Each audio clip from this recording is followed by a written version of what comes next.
వచ్చినటువంటి సహచర left parties నాయకులందరికీ, అలాగే ఈ కార్యక్రమానికి హాజరైనటువంటి వివిధ లెఫ్ట్ పార్టీకి సంబంధించినటువంటి కార్యకర్తలు, అలాగే ఇతర ప్రోగ్రెసివ్ ఎలిమెంట్స్, పాత్రికేయ మిత్రులు అందరికీ నమస్కారం. ఈరోజు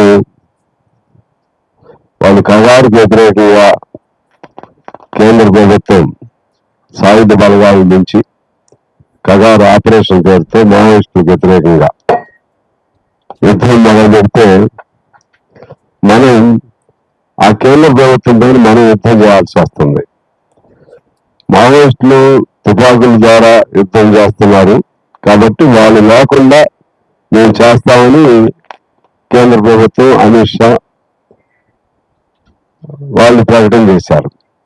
26 మార్చి నెల నాటికి పూర్తిగా వాళ్ళని తొదముట్టిస్తాం, ఎన్హిలేట్ చేస్తాం. అంటే దాన్ని జెనసైడ్ అంటారు. జెనసైడ్ అంటే మానవ సంహారం, ఇక ఎవరిని కూడా మిగలకుండా చేస్తాం అని బహిరంగంగా ప్రకటన చేస్తున్నారు. ఆ ప్రకటన చేస్తున్నటువంటి వాళ్ళకి వ్యతిరేకంగా మనందరం కలిసి లోపల ఉన్న మావోయిస్టులకి వాళ్ళు కూడా ఈ దేశ పౌరులే, వాళ్ళు మావోయిస్టులు కూడా ఈ దేశంలో నివసించే వాళ్ళే, వాళ్ళకి చట్టబద్ధత ఉంది. ఈ దేశంలో నివాసం ఉంటున్నటువంటి, ఇక్కడ పుట్టినటువంటి, ఇక్కడ పెరుగుతున్నటువంటి వాళ్ళు చట్ట విరుద్ధంగా ఏమైనా చేస్తే చట్టం ఉంది, చట్టం ప్రకారం మీరు చేయండి. చట్టానికి చట్ట ప్రమాణంగా, రాజ్యాంగ ప్రమాణంగా అధికారంలోకి వచ్చినటువంటి మీరు దానికి భిన్నంగా, రాజ్యాంగానికి భిన్నంగా, మీరు చేసిన ప్రమాణానికి భిన్నంగా చట్టాన్ని పూర్తిగా వైలేట్ చేస్తూ ఒక దీన్ని autocratic, hours is democratic country, ప్రజాస్వామిక దేశం, ఈ ప్రజాస్వామిక దేశాన్ని నిరంకుశ దేశంగా మారుస్తూ అన్నిటినీ నీ చేతుల్లో తీసుకుంటూ మావోయిస్టులను తొదముట్టిస్తాం అనే హక్కు వీళ్ళకి ఎవరు ఇచ్చారని ప్రశ్నించడం కోసం ఇవాళ మనం ఇక్కడ కూర్చున్నాం. కేవలం శాంతి చర్చలకు పిలవటం కాదు, అక్కడ శాంతి చర్చలకి పిలవటం అదో భాగం. అసలు మీకు ఇటువంటి హక్కు ప్రకటన చేసి ఆ విధంగా డైరెక్ట్ గా నరసంహారం చేసేటువంటి హక్కు మీకు ఎవరిచ్చారని ప్రశ్నించడం కూడా ఇందులో మనం గమనించాలి. ఆ ప్రశ్న కూడా ఉంది ఇందులో. కేవలం శాంతి చర్చలు అంటే శాంతి చర్చలతో ఒక భాగం. అసలు మనకు రాజ్యాంగం ఉంది, పేరు మార్చారు, న్యాయ సంహిత అంటే న్యాయ సంహిత ఉంది, అంతకుముందు పేనల్ కోడ్ ఉంది, పోలీస్ పేనల్ కోడ్ ఉంది, ఐపీసీ ఇండియన్ పోలీస్ కోడ్ ఉంది. అవన్నీ ఎందుకున్నాయి?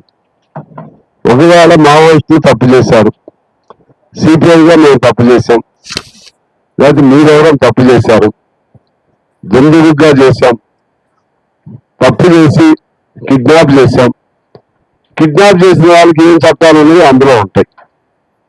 లేదు మేము కూడా తప్పు చేశాం, ఎవరినైనా దాడులకు పాల్పడ్డాం, ఎవరినైనా ఇన్ఫార్మర్ పేరుతో ఒకళ్ళు ఇద్దరు చంపారు, దానికి చట్టం ఉంది.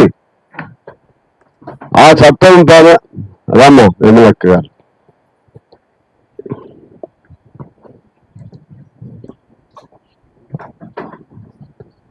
ఇంకా ఉన్నారు, న్యూ డెమోక్రసీ చంద్రబాబు గారు ఇంకా ఇద్దరు ఉన్నారు, వాళ్ళు కూడా మీరుగా మాట్లాడిస్తాం. కొద్దిగా ఇబ్బంది ఉంది, మాట్లాడతారులే, మీరుగా మాట్లాడుతున్నారు. సత్యాన్ని పరిచయం చేశారా? పిల్లలేదు ఎవరిని, పేరు పిల్లలేదు ఎవరిని, వీళ్ళందరినీ పరిచయం చేయలేదు మీరు. మరి స్టేజ్ మీద పిలిచారు కదా, రాజు మాట ఇంకా నిరాశ పైకి ఎమ్మెల్సీ నూతన ఎమ్మెల్సీ మీరు చూడండి కూర్చో.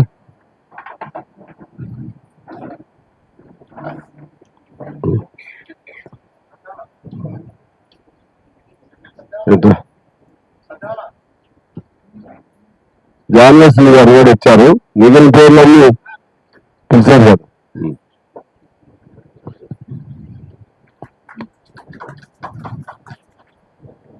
అందువల్ల ఇప్పుడు మనం బేసిక్ గా 2 పాయింట్స్ మన ముందు ఉన్నాయి.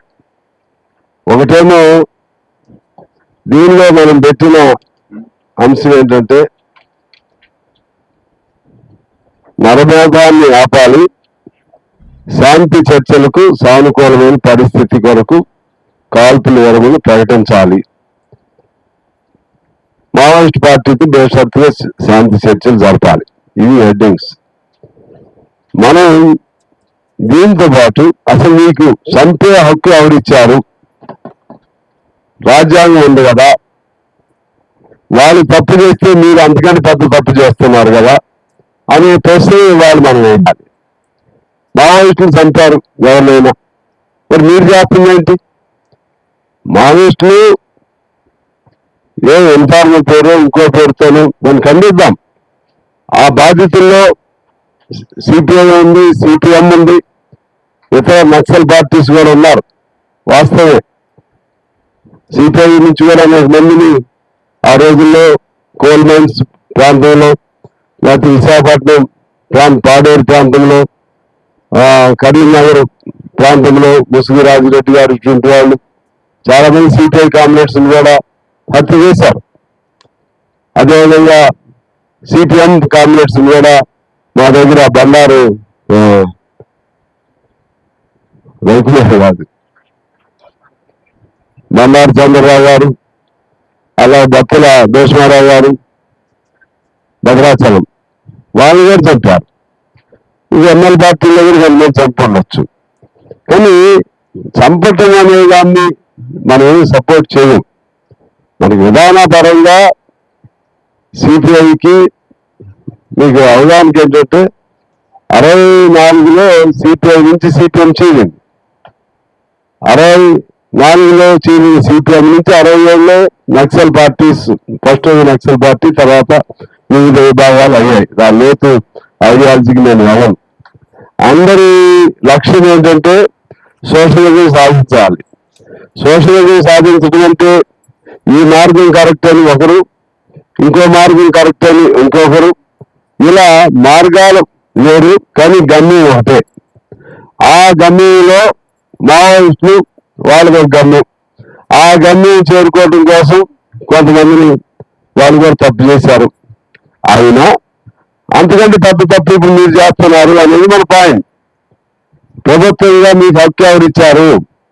మీరు శాంతి భద్రతను కాపాడాలి, పౌరుల జీవన ప్రమాణాలని లేకపోతే పౌరుల మా ప్రాణాలకి గ్యారంటీ ఇవ్వాలి. మీరు ఇవ్వాల్సింది మీరు ఇవాళ ఏమన్నా కశ్మీర్ ఉగ్రవాదులు, వాళ్ళు కశ్మీర్ ఉగ్రవాదులు అంటే వాళ్ళ ఎజెండా వేరు, వాళ్ళని మీరు డిస్ట్రిబ్యూట్ చేస్తున్నారు, చేయండి, దానిలో తప్పే లేదు. అందరూ సంఘీభావం తెలియజేస్తాం, చేతలతో ఆర్మేట్ చేయండి.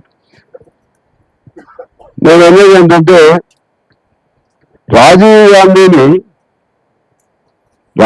గాంధీని హతమార్చినటువంటి వాళ్ళకు కూడా క్షమాభిక్ష పెట్టమని, గుర్తుందా? క్షమాభిక్ష పెట్టమని వాళ్ళ కుమారుడు కూడా కోరారా లేదా? ప్రియాంక గాంధీ, రాహుల్ గాంధీ కూడా కోరారు, వాళ్ళ దగ్గరికి వెళ్ళారు, వాళ్ళు పలకరించారు, మానవత్వం చూపెట్టారు. మరి ఇది ఎక్కడ అన్యాయం అండి? అంటే మీ ఎజెండా ఏంటి? మావోయిస్టుని చంపటమా, ఇక్కడ ప్రశ్నలు చంపటమా, ప్రశ్నించేవాడిని చంపటమా, ప్రశ్నించాలంటే భయపడేవి చేయటమా? మీ ఉద్దేశం ఏమిటి? ఇవాళ వీటన్నిటి కూడా పరిష్కారం కావాలి. చాలా మంది అనుకోవచ్చు వీళ్ళేం చేయగలుగుతారులే అని, వీళ్ళేం చేయగలుగుతారు అనుకోవచ్చు. కమ్యూనిస్టులు పలికే ప్రతి పలుకు కొన్ని కోట్ల మందికి అది కనెక్ట్ అవుతుంది, కొన్ని కోట్ల మందిని ప్రభావితం చేస్తుంది. కమ్యూనిస్టులు రాసే ప్రతి అక్షరం, ప్రతి శిలా చుక్క కొన్ని మెదడుని కలుగుస్తుందని చెప్పి కాలేజీ చెప్పినట్టుగా కమ్యూనిస్టులకి, అందుకని కమ్యూనిజం అంటే వాళ్ళకి భయం. వాళ్ళకి ఏమంటారు? మొదటి శత్రువు ముస్లిమ్స్, రెండో శత్రువు క్రిస్టియన్స్, మూడో శత్రువు కమ్యూనిస్టులు. మరి మనం బలంగా లేం కదా. కానీ అయినా ఈ భావజాలానికి, భావజాలం అంటే భయం వాళ్ళకి.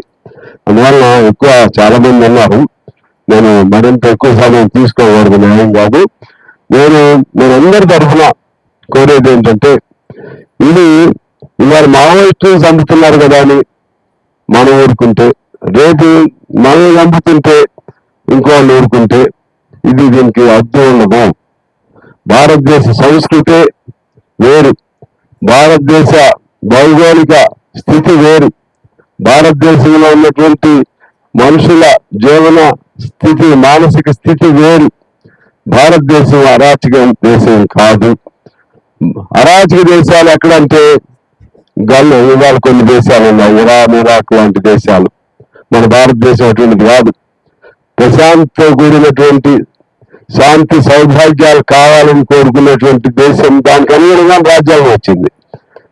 దానికి అనుగుణంగానే అనేక మతాలు ఇక్కడ ఉన్నాయి, అనేక జాతులు ఇక్కడ ఉన్నాయి, అనేక భాషలు ఇక్కడ ఉన్నాయి. వీటిని అణిచేయాలని మీరు ప్రయత్నం చేస్తున్నారు. అయినా మీరు ప్రయత్నం చేస్తున్నాం. ఇక్కడ ఉన్నటువంటి నేపథ్యం, కొన్ని వేల సంవత్సరాల నేపథ్యం, ఇంక్లూజివ్నెస్, సమీకృత భావాలు. ఇక్కడ ఉన్న నేపథ్యం అందరం కలిసి ఉండాలని స్వేచ్ఛ, భావస్వేచ్ఛ. వైష్ణవుల్లోని శివుని శైవ భక్తులు ఉండేవాళ్ళు, వైష్ణవ భక్తులు ఉండేవాళ్ళు. అలాగే బౌద్ధ మతస్థులు ఉండేవాళ్ళు. అది ఎంతమంది దేవుళ్ళు, ఎంతమంది భక్తులు. మీలాగా చంపుకుంటూ పోవాలంటే ఈ దేశం ఉండేది బతికేదా? లేదు. ఈ దేశ పరిస్థితులు లేరు. దానికి అనుగుణంగా రాజ్యాంగం వచ్చింది. ఆ రాజ్యాంగంలో మీరు ప్రమాణం చేశారు. దేశ పరిస్థితులు అనుగుణంగా రాజ్యాంగం వచ్చింది. ఇస్లాం మతం లాగా హిందూ మతం చేసిన లేదు మనది. ఇందులో స్వేచ్ఛ ఉంది. స్వేచ్ఛలో తప్పు చేసిన వాడు ఎలా శిక్షించాలో కూడా చట్టం ఉంది. అందువల్ల చాలా వాళ్ళు మేము 25, 26 మార్చి నాటికి ఇదంతా ఎప్పుడు మీరే ఉండరు, రాజ్యంలో గమనంలో పెట్టుకోవాలి. ఎప్పుడు హిట్లర్ కూడా అనుకున్నాడు మేమే శాశ్వతంగా ఉంటామని, ముస్లింలు కూడా అనుకున్నాడు మేమే శాశ్వతంగా ఉంటామని, ఇవాళ నరేంద్ర మోడీ గారు అనుకోవచ్చు మేమే శాశ్వతంగా ఉంటామని, అమిత్ షా అనుకోవచ్చు మా ఇద్దరు ద్వయం. అసలు మీ ఇద్దరి మధ్య పంచాయతీ వస్తుంది ఎవరికి తెలుసు, ఎప్పుడు ఏమవుతారు ఎవరికి తెలుసు. మేమే శాశ్వతం అనుకోవచ్చు. కానీ శాశ్వతం ఏంటంటే ప్రజాస్వామ్యం శాశ్వతం, చట్టాలు శాశ్వతం, ప్రజలు శాశ్వతం. ఈ ప్రజాస్వామ్యంలో ఎవరెవరి అభిప్రాయాలు ఉంటాయి. కాంగ్రెస్ అభిప్రాయాలు ఉండొచ్చు, కమ్యూనిస్టులు ఉండొచ్చు, కమ్యూనిస్టులు అనేక అభిప్రాయాలు ఉండొచ్చు. కానీ అల్టిమేట్ గా ఎవరి అభిప్రాయం కోసం వాళ్ళు పోరాటం చేసే హక్కు మనకు ఉంది. మావోయిస్ట్ సోదరులు మనం చేసేది ఏంటంటే, లెనిన్ చెప్పారు కదా, ఒక అడుగు ముందుకు వేస్తే అవసరమైతే 2 అడుగులు వెనక్కి వేయాలి. వాళ్ళ సిద్ధాంతం మార్చుకోవాలని చెప్పే హక్కు మనకేం లేదు, ఎవరి సిద్ధాంతం వాళ్ళది. కానీ వాళ్ళ కోసం మనం ఫైట్ చేస్తున్నాం కాబట్టి ఒక తోటి పౌరులుగా, తోటి కమ్యూనిస్టులుగా మన భావంగా చెప్పే హక్కు కూడా మనకు ఉంది. ఆ విధంగా వాళ్ళు కూడా ఆలోచన చేసి ఇది సమయం కాదు, పరిపక్వతో కూడినటువంటి సమయం కాదు, ట్రాన్సిట్ పీరియడ్ కాదు, ట్రాన్సిట్ అంటే పరివర్తనా కాలం కాదు. కాబట్టి వాళ్ళు కూడా ఆలోచన చేసుకోవాల్సిన, ఇంకా లోతుకి నేను చెప్పను, ఆలోచన చేసుకోవాల్సినటువంటి అవసరం ఉంది. జనస్రవంతిలో కలుస్తూ, అందరం కలుస్తూ, ఇంకా పెద్ద మాట చెప్పాలంటే ఈ ఎర్ర జెండాలన్నీ ఒక్క జెండా అవ్వాల్సిన అవసరం ఉందని నేను ఎప్పుడు చెప్తా ఉంది, ఇప్పుడు కూడా చెప్తున్నాను. ఆనాడు రాజ్యం మందే, పేదవాడిదే రాజ్యం వస్తుంది. ఇది వాళ్ళు కూడా, ఆ సోదరులు కూడా గమనంలో తీసుకోవాలని కోరుతూ, కొంతమంది అవగాహన లేకుండా ఈ మధ్య ఒక పేపర్లో సిపిఐ సిపిఎంలు ఏమీ మాట్లాడట్లేదు, స్పందించట్లేదు, ఏమైపోయారు వాళ్ళకి తెలవదు. ఫస్ట్ మావోయిస్టులు ఈ దేశ పౌరులు కాదా అని ఆర్టికల్ నేనే రాశాను. 2 రాష్ట్రాల్లో కూడా ఇది ఫస్ట్ ఎన్కౌంటర్ టైంలోనే నేను సిపిఐ సెక్రటరీగా రాశాను. దాంతో పాటు అంతకుముందు హరగోపాల్ గారిని జూడో సెక్యులరిస్ట్ అని ఈ కమ్యూనిస్టుల పేరుతో వీళ్ళు ఈ రాజ్యాంగానికి భిన్నంగా ప్రవర్తన చేస్తున్నారని ఆయన పేరు ఓపా కేసు పెట్టి ఆయనకి వ్యతిరేకంగా ఆర్టికల్ రాస్తే ఒక ఎంపీ, బీజేపీ ఎంపీ, దానికి వ్యతిరేకంగా నేనే ఆర్టికల్ రాశాను ఆంధ్రజ్యోతిలో. వాళ్ళు మన కౌంటర్ రాశారు, మళ్ళా నేను కౌంటర్ రాశాను. అప్పటి నుంచి ఈ అంశాలపైన మీరు ఏమనుకోకపోతే మా ఈ సోదరుల కంటే కూడా, ఎమ్మెల్యే సోదరుల కంటే కూడా నేనే ముందు స్పందించాను. సిపిఐగా స్పందించాం. అంతేకాదు మిమ్మల్ని అందరూ కూడా పిలిచాను, మీకు గుర్తుంది. అందరూ కలిసి అఖిలపక్షం జరిపాం మనం. ఇది మావోయిస్టు జరిగే దాడులకు వ్యతిరేకంగా కగారు ఆపరేషన్ నిలిపేయాలని మీరు అందరూ కూడా వచ్చారు ఆ రోజు. అందుకే వాళ్ళు అదే గౌరవం ఉంది, మీరు చొరవ చేయండి అని చెప్పి వాళ్ళందరూ ఎమ్మెల్యే పార్టీ సోదరులందరూ కూడా కోరారు. నేను అందుకని చాలా ఒత్తిడి ఉన్నా కూడా నేను దాదాపు 3-4 నెలల నుంచి మా నియోజకవర్గం లేదు, రోజు ఇట్లే అవుతుంది. అయినా నాలో ఉన్నా అనుకున్నాం, మీరందరూ వెంకటరామ గారు మీరు అందరూ నేను ఉండాలంటే మళ్ళీ ఇవాళ ఈ ప్రోగ్రాం రావటం జరిగింది. అందువల్ల సిపిఐగా ఎప్పుడు స్పందిస్తాం. ఆ రోజుల్లో నక్సల్స్ పైన కేసులు పెట్టి అక్రమ నిర్బంధాలు పెడితే కూడా గిరిప్రసాద్ గారి నేతృత్వంలో న్యాయ సహాయ కమిటీని ఏర్పాటు చేసి నక్సల్స్ విడుదల చేయడం కోసం ఆ రోజుల్లోనే చాలా సహాయం చేయడం జరిగింది. అందులో సుధాకర్ రెడ్డి గారు లాంటి వాళ్ళు కూడా కమిటీలో కూడా ఉన్నారు. అదేవిధంగా కేంద్రంలో కూడా చంద్రరాజశేఖర్ గారు ఆధ్వర్యంలో అప్పుడు ఇటు శాంతి సంభాషణ జరగాలని కోరుకుంటూనే వాళ్ళపైన ఈ నరమేధం జరగటానికి వీల్లేదని కేంద్రంలో కూడా ఆనాడు కోరుకోవడం జరిగింది. చేసి కార్యాచరణలో కూడా దిగారు. వెంకటరామ గారు ఇంకా ఇతర పెద్దలందరూ కూడా నేను చెప్పారు, దీన్ని ఏం చేద్దాం, ఎలా చేయాలి అనేది మీరు పై పార్టీకి కూడా చెప్పండి, మీ పార్టీకి కూడా అని ఖచ్చితంగా మా జనరల్ సెక్రటరీ గారికి కూడా చెప్పి అక్కడ కూడా చొరవ చేయమని చెప్తాం.